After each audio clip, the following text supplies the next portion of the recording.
Nous arrivons au château de Biennassi, qui initialement était un manoir et qui, à l'époque classique, a été transformé en grand château et qui a été aménagé avec cette très grande avenue dans l'axe du logis.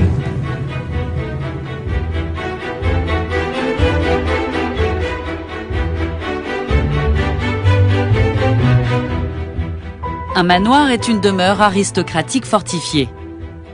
Ils sont très nombreux en Bretagne, où la petite noblesse se protégeait sur son domaine agricole. La structure du parc de Biennassi, avec ses douves et ses murs d'enceinte, date du XVe siècle. Mais les bâtiments ont subi de nombreuses transformations.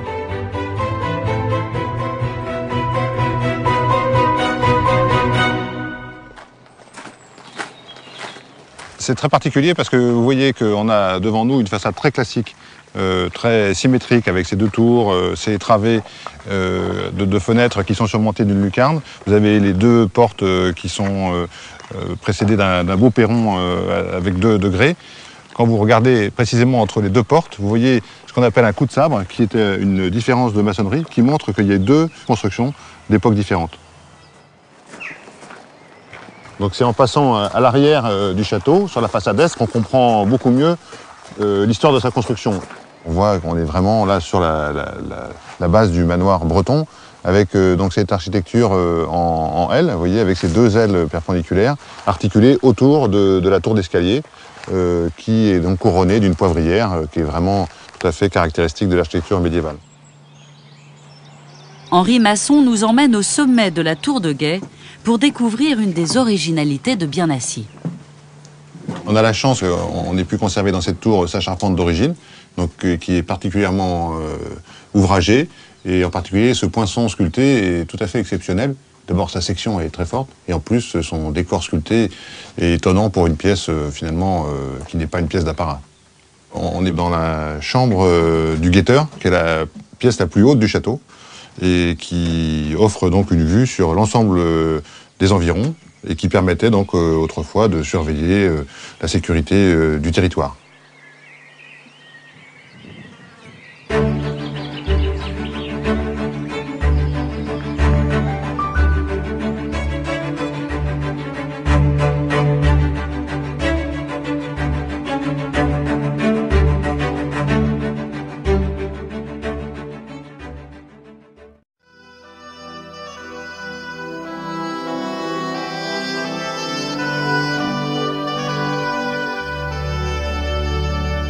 Mon père avait enfin une héritière et la Bretagne, une future souveraine.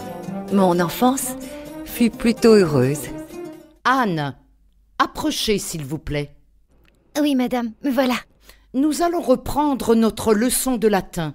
Je mesure la chance qui me fut donnée de fréquenter tant de sciences. Latin, grec. J'avais à peine 9 ans et je commençais à comprendre que ma vie ne serait jamais ordinaire. Maximilien d'Autriche, en promettant de m'épouser, devint par la même occasion un allié d'importance pour la Bretagne qui, à ce moment-là, en avait grand besoin.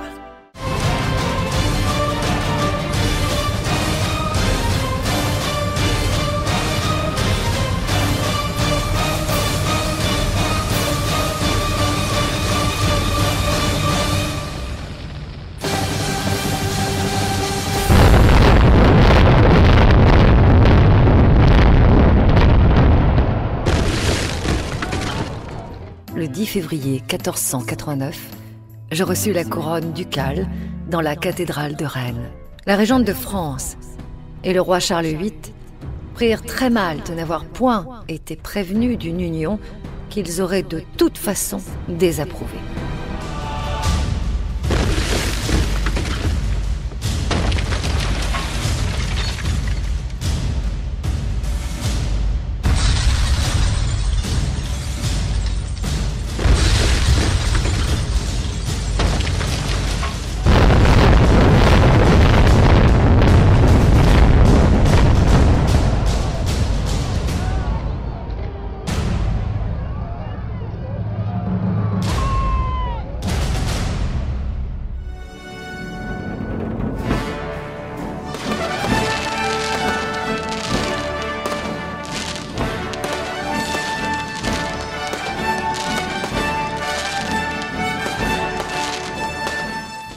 Je disposais d'une vingtaine de dames d'honneur, avec qui je prenais plaisir à me divertir. Musiciens et poètes rivalisaient de talent. Madame, j'aurais aimé vous rencontrer en d'autres circonstances. Monsieur, la douleur est encore si présente. Votre visite m'est d'un réconfort appréciable. J'entame une procédure d'annulation auprès du Saint-Siège. Mes émissaires négocient déjà avec le pape. Je retrouvais l'intégralité de mes droits sur la Bretagne, ainsi que le titre de duchesse. Ainsi, en me liant au roi de France, je déliais la Bretagne de la domination française. Mon âme aimantée m'indiquait qu'une direction possible, la Bretagne. Je ne fus pas longue à atteindre Nantes, ma chère ville. Parcourant les routes de Bretagne, où chaque étape était l'occasion de réjouissances populaires, comme si on m'avait tiré de force d'une longue rêverie.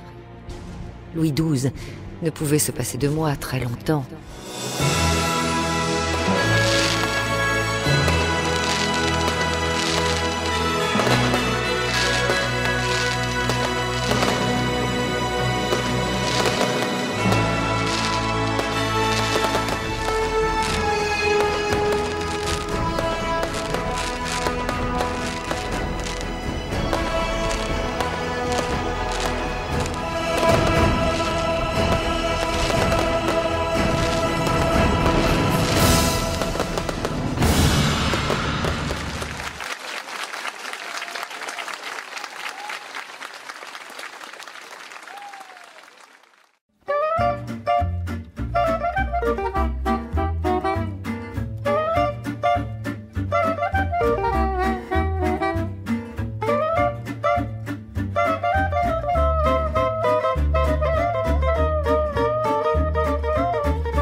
J'ai créé J'irai jouer chez vous en 2010.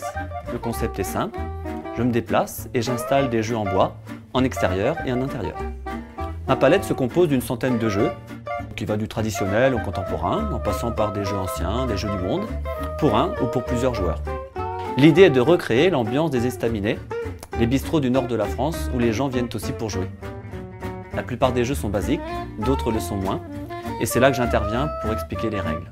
Pour certains jeux en équipe, je me fais même arbitre, quitte à en rajouter un peu pour monter les équipes les unes contre les autres.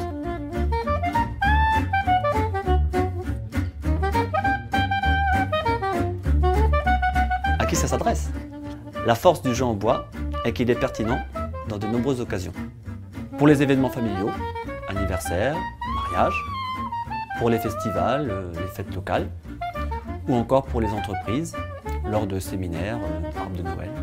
J'aime l'esthétique du jeu en bois et le fait qu'il rassemble les générations. Tout le monde joue. Les enfants, les parents, les grands-parents. C'est un accélérateur de convivialité très efficace. Peu importe qui gagne, qui perd, tout le monde s'amuse et passe un bon moment. En plus de tout ça, j'incarne un personnage de camelot, de bonimenteur. Et si je joue contre vous, j'ai une confidence à vous faire. Je triche. Et surtout, je suis très mauvais perdant.